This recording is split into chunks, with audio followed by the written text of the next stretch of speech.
Divorce attorneys. What was the most stupid reason two people wanted to divorce? I had been practicing family law for a few years when this case landed on my desk. On paper, it looked like any other divorce petition. Standard language about irreconcilable differences, joint property, and custody arrangements. But within about 10 minutes of the first consultation, it became clear that this was going to be one of the most bizarre dissolutions I'd ever handled. The wife came in first. She was tightly wound, speaking quickly, eyes darting around the room as if checking for hidden microphones. She wasted no time explaining the real reason the marriage had to end. It wasn't about finances, cheating, or abuse. No, this was about elephants. She launched into the story like it was an opening statement to a jury. Apparently, she and her husband had taken their 7-year-old daughter to the circus a couple of weeks prior. Before leaving the house, they'd agreed the daughter could have one elephant ride, just one. It was expensive, and she didn't want to encourage what she called overindulgence. But according to her husband had decided, deliberately, maliciously, with the intent of undermining her parental authority, to let their daughter have 2 elephant rides. Not one, she said, her voice rising. 2! And it wasn't even the same short little ride. The second one went halfway around the whole damn town. You could see them from blocks away. She claimed that everyone in their neighborhood now knew about it. She insisted this was his way of doubling down against her, an act of psychological warfare meant to turn their daughter against her. She spoke about it with the kind of intensity you might expect if we were discussing espionage or corporate sabotage, not carnival rides. I asked her if there had been any other significant issues in the marriage. She said there had been minor disagreements, but nothing worth mentioning. In her mind, the elephant rides were the breaking point. If he can't respect one elephant ride, she said,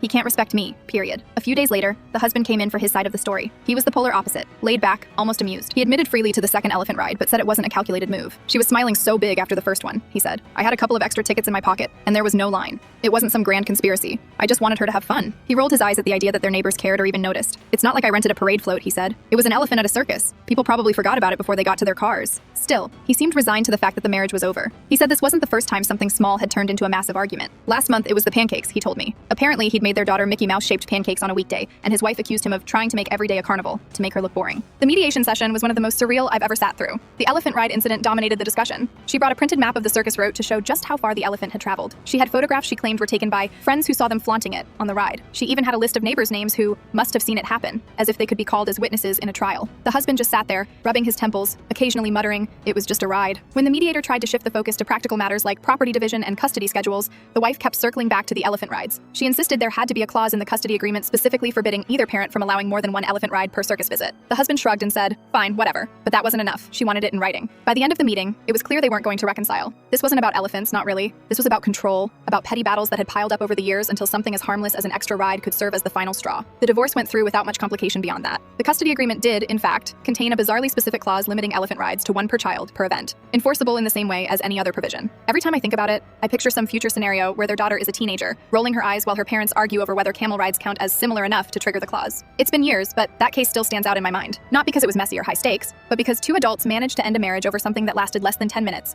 and probably would have been forgotten by everyone else within the hour.